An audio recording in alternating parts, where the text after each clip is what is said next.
Everyone, welcome to YouTube channel RPSC bio academy. हम जो unit discuss कर रहे थे वो थी एनिमल फिजियोलॉजी और उसके अंदर हमारा जो टॉपिक चल रहा था वो था बॉडी फ्लूइड्स एंड सर्कुलेशन।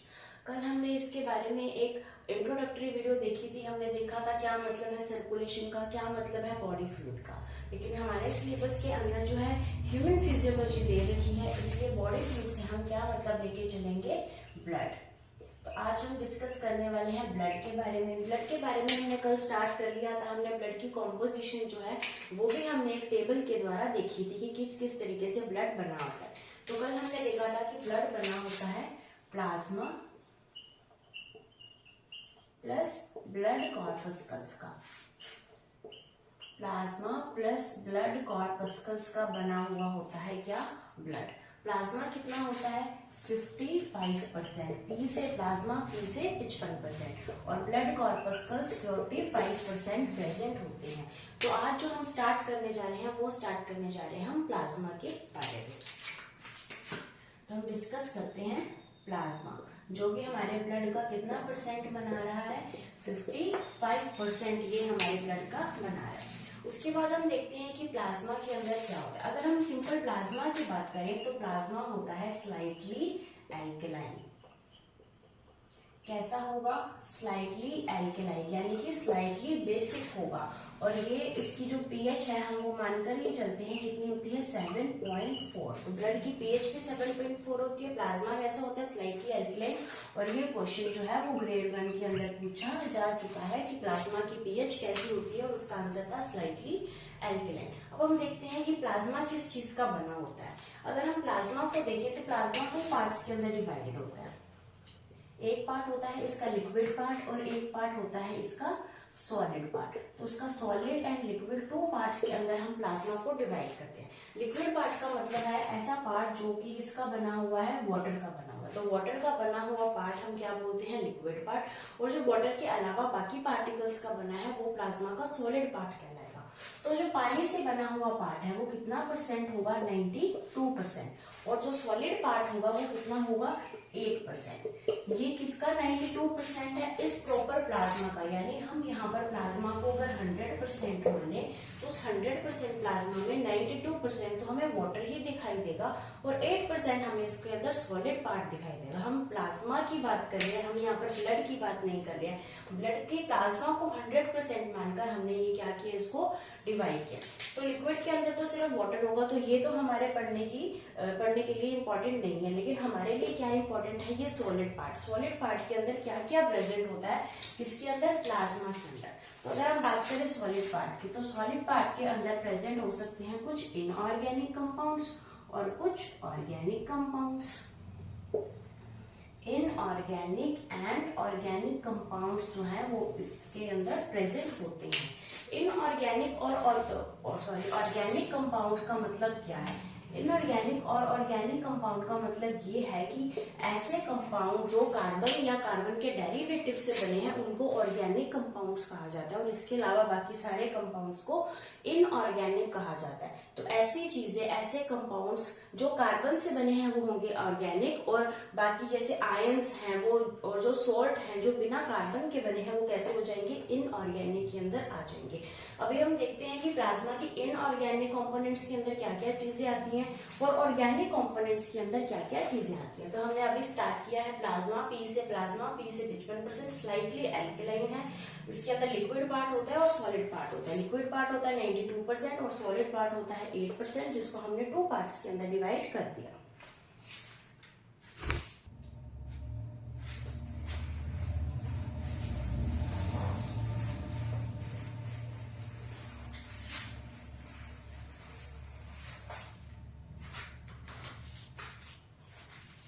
अभी हम डिस्कस करते हैं इसका इनऑर्गेनिक पार्ट, यानी ऐसा पार्ट जो कार्बन या कार्बन से नहीं बना हुआ या कार्बन का कोई भी डेरिवेटिव से नहीं बना हुआ। तो अगर हम इनकी बात करें, इनऑर्गेनिक कंपोनेंट्स की बात करें, तो सबसे पहले यहाँ पर क्या दिखेंगे, हमें आयंस दिखेंगे। आयंस जैसे कि Na पॉजिटिव यहाँ पर हमें देखने को मिलेगा, Cl नेगेटिव देखने को मिलेगा, बाइकार्बोनेट हमें देखने को मिल सकता है, फॉस्फेट आयन हमें देखने को मिल सकता है, और भी बहुत सारे आयन्स हमें इस ब्लड के प्लाज्मा के अंदर देखने को मिलेंगे।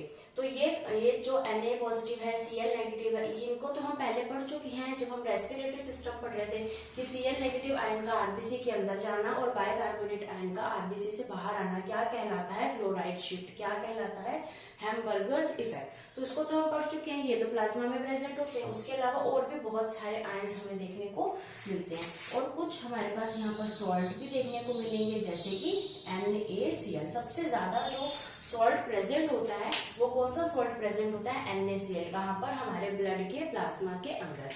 कुछ यहाँ पर हमें गैसेस भी जो है सॉल्युबल फॉर्म के अंदर देखने को मिलेंगे, जैसे कि ऑक्सीजन गैस है, जैसे कि नाइट्रोजन गैस है, जैसे कि CO2 गैस है। जब हम ट्रांसपोर्ट ऑफ गैसेस पढ़ रहे थे रेस्पिरेटरी सिस्टम में, तब भी हमने कहा था कि ऑक्सीजन और CO2 का ट्रांसपोर्ट कुछ अमाउंट में प्लाज्मा के द्वारा भी किया जाता है। तो प्लाज्मा के द्वारा ये कैसे रहते हैं, घुलित अवस्था में, सॉल्युबल फॉर्म में रहते हैं प्लाज्मा के अंदर, और इनका ट्रांसपोर्ट करने के लिए यहाँ पर ये गैसियस फॉर्म्स जो है इनकी, ये यहाँ पर प्लाज्मा में घुली रहती है ताकि इनका ट्रांसपोर्ट जो है वो हो पाए। तो इनऑर्गेनिक पार्ट क्या क्या चीजें बना रहा है, इनऑर्गेनिक पार्ट के अंदर क्या आएंगे, आयंस आएंगे, इनऑर्गेनिक पार्ट के अंदर सॉल्ट आएंगे, इनऑर्गेनिक पार्ट्स के अंदर गैसेज आएंगे, और ये तीनों चीजें मिलकर क्या बनाती है, inorganic part of plasma.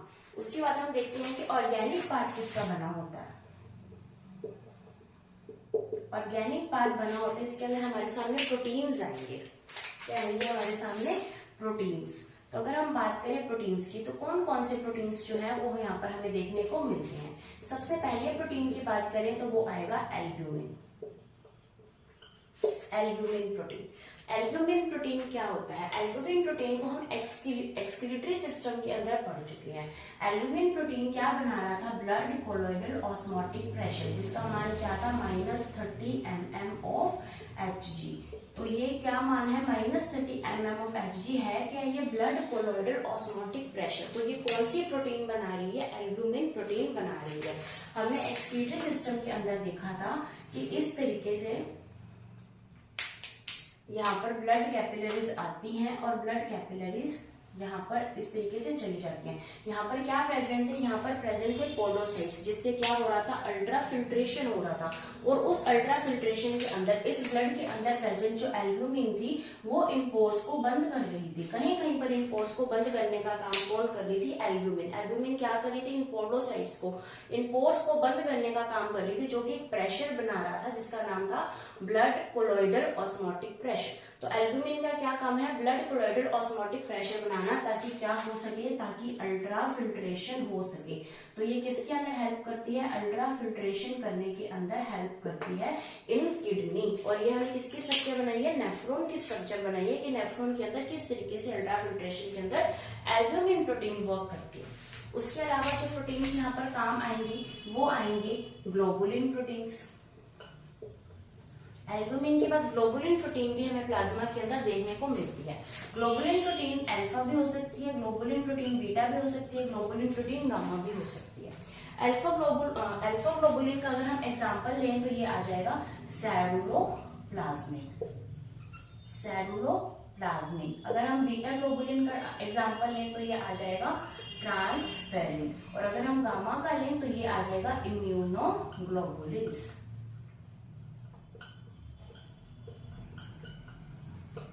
Ceruloplasmin ये अल्फा ग्लोबुलिन का एक एग्जांपल है। और सेरुलोप्लाज्मिन क्या करता है, कॉपर के ट्रांसपोर्ट के अंदर हेल्प करता है। तो कॉपर के ट्रांसपोर्ट के अंदर कौन हेल्प कर रहा है, सेरुलोप्लाज्मिन, जो किसका एग्जांपल है, एक अल्फा ग्लोबुलिन का एग्जांपल है।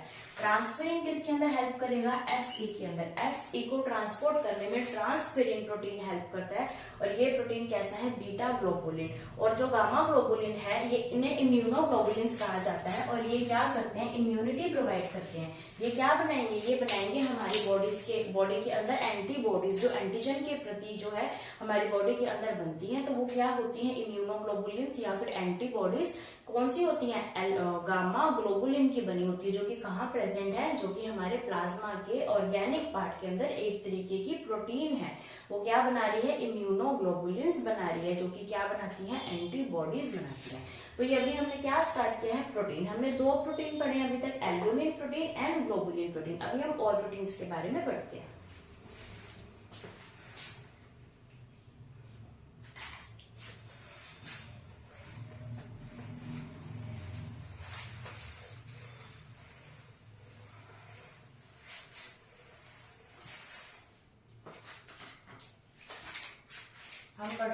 ऑर्गेनिक पार्ट, और इस पार्ट के अंदर हमारा चल रहा था प्रोटीन। और इस प्रोटीन्स के अंदर हम कौन कौन से प्रोटीन पढ़ चुके हैं? हमने एल्ब्यूमिन को देख लिया, हमने ग्लोबुलिन को देख लिया, एल्ब्यूमिन देख लिया हमने, ग्लोबुलिन देख लिया। उसके अलावा यहाँ पर प्रोटीन होती है fibrin and fibrinogen. Fibrin protein, fibrinogen protein. ये फाइब्रिन या फिर फाइब्रिनोजन प्रोटीन क्या करती हैं? ये हेल्प करती हैं ब्लड के कोएगुलेशन के अंदर, यानी रक्त का थक्का बनाने के अंदर। ब्लड का थक्का बनाने के अंदर जो प्रोटीन काम आती है वो है फाइब्रिन एंड फाइब्रिनोजन प्रोटीन। कहाँ प्रेजेंट है? ऑर्गेनिक पार्ट ऑफ प्लाज्मा के अंदर प्रेजेंट है। ये दोनों क्या है? एक तरीके की प्रोटीन्स है। उसके अलावा क्या प्रेजेंट होती है? Heparin protein. हेपेरिन प्रोटीन क्या है? हेपेरिन प्रोटीन एक एंटी कोएगुलेंट प्रोटीन है, एंटी कोएगुलेंट प्रोटीन है। ये रक्त का थक्का बनने से रोकती है, यानी हमारे ब्लड जो है वो हमेशा चलता रहता है, उसमें रक्त का थक्का नहीं बनता, हमेशा हमारे बॉडी के अंदर वो चलता रहता है। वो किस वजह से चलता है? हेपेरिन की वजह से। हेपेरिन की वजह से हमारी बॉडी के अंदर रक्त का थक्का नहीं बनता। लेकिन जब हमें चोट लग जाती है फिर हमारे बॉडी के ऊपर रक्त का थक्का बनता है, तो वो फाइब्रिन और फाइब्रिनोजन की प्रेजेंस की वजह से ही बनता है। यानी इन दोनों को कंट्रोल कौन कर रही है? ये हेपेरिन प्रोटीन हमारी बॉडी के अंदर।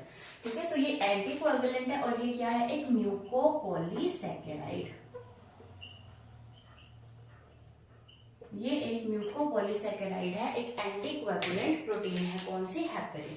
तो ये हमने किसके बारे में बात की? प्रोटीन्स के बारे में बात की। उसके अलावा यहाँ पर ऑर्गेनिक पार्ट के अंदर हमें फैटी एसिड्स भी देखने को मिलेंगे।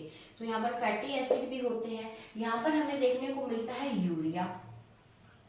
अगर हम बात करें नॉर्मल अमाउंट में पर 100 ml हमारी बॉडी में कितना यूरिया ब्लड के अंदर प्रेजेंट होता है, तो 25 to 40 mm of mg 25 to 40 mg पर 100 ml ब्लड के अंदर जो है वो यूरिया प्रेजेंट होता है।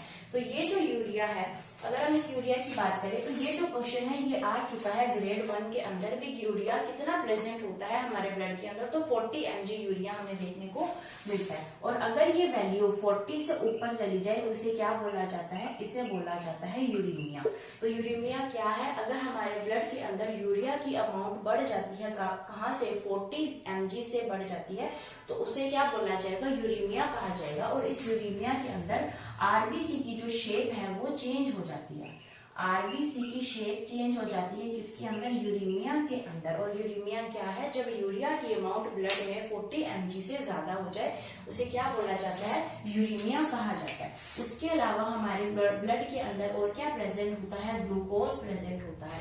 ग्लूकोज की वैल्यू 80 to 100 mg पर 100 ml प्रेजेंट होती है। तो ये किसकी वैल्यू है? ये है ग्लूकोज की वैल्यू। और ग्लूकोज कम हो जाए तो हाइपोग्लाइसीमिया, ग्लूकोज ज्यादा हो जाए तो हाइपरग्लाइसीमिया। ये हम पढ़ चुके हैं एंडोक्राइन सिस्टम के अंदर भी। उसके अलावा क्या प्रेजेंट होता है? कोलेस्ट्रॉल हमें देखने को मिलता है। हमारे ब्लड के अंदर क्या देखने को मिलता है? कोलेस्ट्रॉल हमें देखने को मिलता है। उसके अलावा हमारे ब्लड के अंदर और क्या कौन कौन सी चीजें जो है वो प्रेजेंट होती है? हमने कौन सी देखी? प्रोटीन्स देख लिया, हमने फैटी एसिड देख लिया, हमने यूरिया देख लिया, ग्लूकोज देख लिया, कोलेस्ट्रॉल देख लिया। उसके अलावा यहाँ पर क्रेटिन एंड क्रेटिनिन प्रेजेंट होती है। क्रेटिनिन जो है ये क्या है? एक वेस्ट प्रोडक्ट है जिसको बॉडी से बाहर निकाला जाता है। क्रेटिनिन एक वेस्ट प्रोडक्ट है जिसको बॉडी से बाहर निकाला जाता है। तो हमने क्या देखे? प्रोटीन्स देखे, फैटी एसिड्स देखे, यूरिया देखा, ग्लूकोज देखा, कोलेस्ट्रॉल देखा, क्रेटिन एंड क्रेटिनिन को हमने यहाँ पर देखा।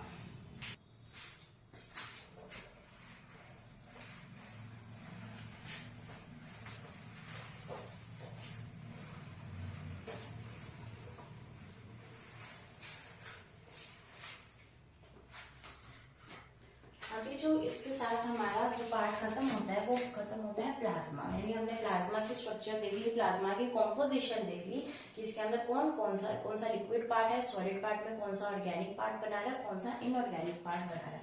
अभी हम डिस्कस करते हैं ब्लड कॉर्पस्कल्स को।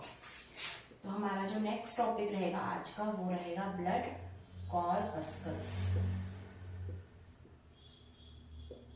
ब्लड कॉर्पस्कल्स का मतलब है आरबीसी, डब्ल्यूबीसी और प्लेटलेट्स तीनों को मिलाकर क्या बोला जाता है, ब्लड कॉर्पस्कल्स बोला जाता है। तो यहाँ पर एक टर्म आती है पीसीवी, इसे बोला जाता है packed cell volume. Packed cell volume PCV, इसका मतलब है RBC plus WBC plus platelets, यानी इन तीनों को जब मिलाकर यहाँ पर क्वांटिटी या फिर अमाउंट निकाली जाए, इन तीनों की अमाउंट, इन तीनों की एडिशनल अमाउंट को कौन सी वॉल्यूम कहा जाता है, पैक्ड सेल वॉल्यूम जो है वो कहा जाता है। उसके बाद हम डिस्कस करते हैं कि एक हमारे पास वॉल्यूम और आती है, उसे बोला जाता है हेमोक्रेट वॉल्यूम।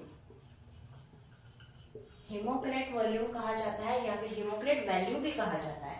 तो ये होती है आरबीसी का नंबर, यानी टोटल नंबर ऑफ आरबीसी को क्या बोला जाता है, हेमोक्रेट वॉल्यूम, और कंप्लीट आरबीसी, डब्ल्यूबीसी और प्लेटलेट्स को बोला जाता है पैक्ड सेल वॉल्यूम। ठीक है, तो क्या हम ये चीज बोल सकते हैं कि जो हेमोक्रेट वॉल्यूम है और जो पीसीवी है वो लगभग बराबर होते हैं? क्या हम ये स्टेटमेंट बोल सकते हैं? तो हम ये स्टेटमेंट बिल्कुल बोल सकते हैं, क्योंकि हमने कल के लेक्चर में ही पढ़ा था कि हमारे ब्लड के अंदर RBC ratio WBC plus platelets जो होती हैं, इनकी जो अमाउंट रहती है वो रहती है 600:1, यानी जब 600 आरबीसी हम देखेंगे तो उसके अंदर हमें एक या तो डब्ल्यूबीसी या फिर प्लेटलेट दिखेगी, यानी 99% पार्ट हमारे ब्लड का कौन बना रहा है, आरबीसी बना रहा है। यानी ये कितने परसेंट है, ये तो सिर्फ 1% या लेस देन 1% हम कह सकते हैं। बाकी पार्ट ब्लड के कॉर्पस्कल्स का कौन बना रहा है, आरबीसी। तो ये स्टेटमेंट बिल्कुल सही है कि जो पैक्ड सेल वॉल्यूम है वो लगभग बराबर है हेमोक्रेट वॉल्यूम के।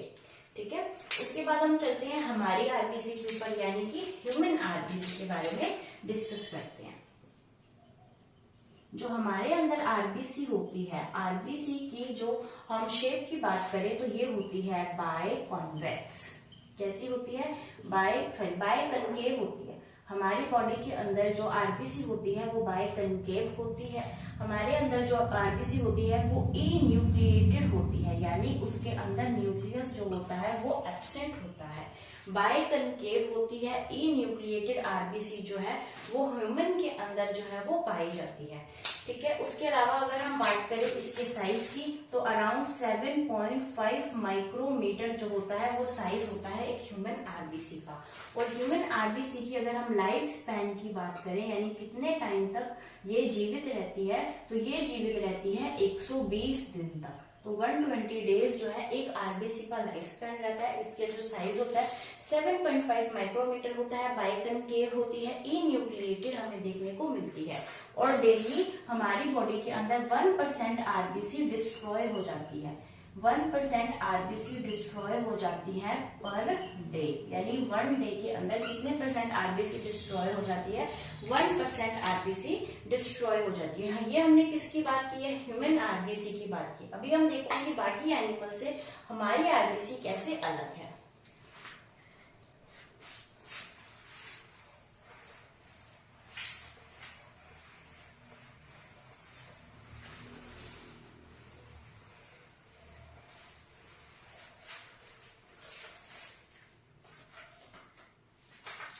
हमारा टॉपिक चल रहा था यहाँ पर आरबीसी, जिसे हम क्या बोलते हैं, इरिथ्रोसाइट करते हैं। तो अभी हमने बात की हमारी आरबीसी कैसी थी, बायकनकेव थी। आरबीसी कैसी थी, ई न्यूक्लिएटेड थी।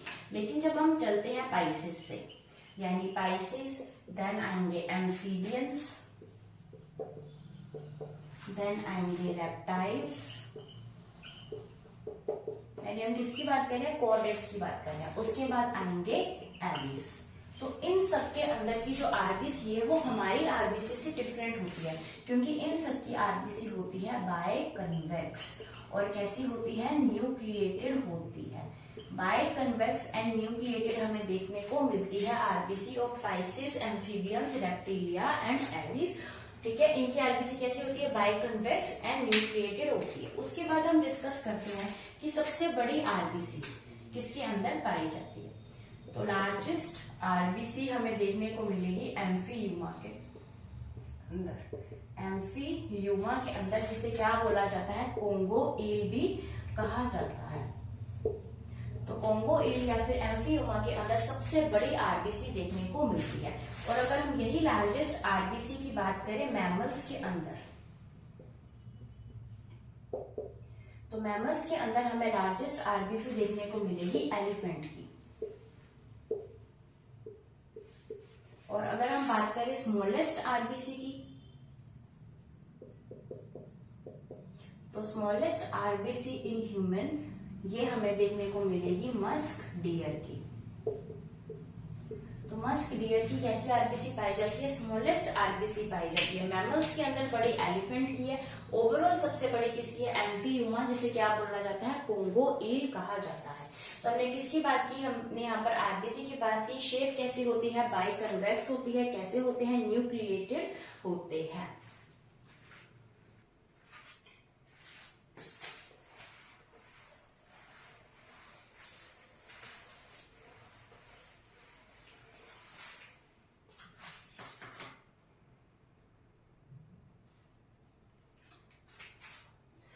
डिस्कस करते हैं कि जो आरबीसी की फॉर्मेशन है इसे क्या बोला जाता है, यानी फॉर्मेशन ऑफ आरबीसी को क्या कहेंगे? फॉर्मेशन ऑफ आरबीसी को बोला जाएगा इरिथ्रोपोएसिस। तो इरिथ्रोपोएसिस क्या है? Formation of RBC. तो आरबीसी को हम कैसे, कहां पर बनती है? अगर हम आरबीसी की बात करें यानी इरिथ्रोपोएसिस की बात करें तो हम ये कहते हैं कि ये हमारी बोन मैरो के अंदर बनती है। तो क्या ये शुरू से ही बोन मैरो के अंदर बनती है? यानी जब हम छोटे थे या फिर एम्ब्रियोनिक किसी स्टेज के अंदर भी क्या आरबीसी बोन मैरो से बनती है? तो नहीं। अगर हम बात करें आरबीसी की फॉर्मेशन, तो आरबीसी सबसे पहले सबसे पहले बनती है यॉर्क सैक से। यॉर्क सैक क्या है? जब हम डेवलपमेंटल बायोलॉजी पढ़ रहे थे तो तब हमने देखी थी एक्स्ट्रा एम्ब्रियोनिक मेम्ब्रेन्स। तो उसके अंदर हमने क्या देखा था? Yolk sac. इसे हमने क्या बोला था? Tiffin of embryo. एम्ब्रियो का क्या है? ये टिफिन है। और यहीं से सबसे पहले क्या बनना स्टार्ट हुई? आरबीसी। उसके बाद आरबीसी जब हम गए एम्ब्रियोनिक स्टेज के अंदर, तो एम्ब्रियोनिक स्टेज में इरिथ्रोपोएसिस कहाँ हुई? ये हमारे थाइमस में भी हुई, ये लीवर में भी हुई, ये स्प्लीन में भी हुई। तो यहाँ पर हमारे पास मल्टीपल ऑप्शंस मिल जाते हैं ड्यूरिंग एम्ब्रियोनिक स्टेज की इरिथ्रोपोएसिस कहाँ हो रहा है। लेकिन जैसे हम एडल्ट हुए, एडल्ट स्टेज के अंदर आए या हमारा बर्थ हुआ, तो ये कहाँ से बनने लगी? तो ये बनने लगी बोन मैरो से, और उसमें भी कहाँ से? रेड बोन मैरो से। यानी आरबीसी की फॉर्मेशन हमारे अंदर अभी कहाँ से हो रही है? रेड बोन मैरो से हो रही है। उसके बाद हम डिस्कस करते हैं कि जो आरबीसी के अंदर इरिथ्रोपोएसिस होती है, तो कोई इरिथ्रोपोएसिस एक हार्मोन भी रिलीज किया जाता है हमारी बॉडी के अंदर। तो इरिथ्रोपोएसिस हार्मोन हमारी बॉडी के अंदर कौन रिलीज करता है? तो ये रिलीज करती है किडनी। तो इरिथ्रोपोएसिस हार्मोन कौन रिलीज कर रहा है? किडनी रिलीज कर रही है। ठीक है, हमने देखा आरबीसी की फॉर्मेशन को इरिथ्रोपोएसिस कहते हैं। आरबीसी की फॉर्मेशन बोन मैरो से होती है। सबसे पहले स्टार्ट हुई यॉर्क सैक से, फिर एम्ब्रियोनिक स्टेज में थाइमस, लीवर, स्प्लीन से बनी, फिर एडल्ट में ये बनी रेड बोन मैरो से।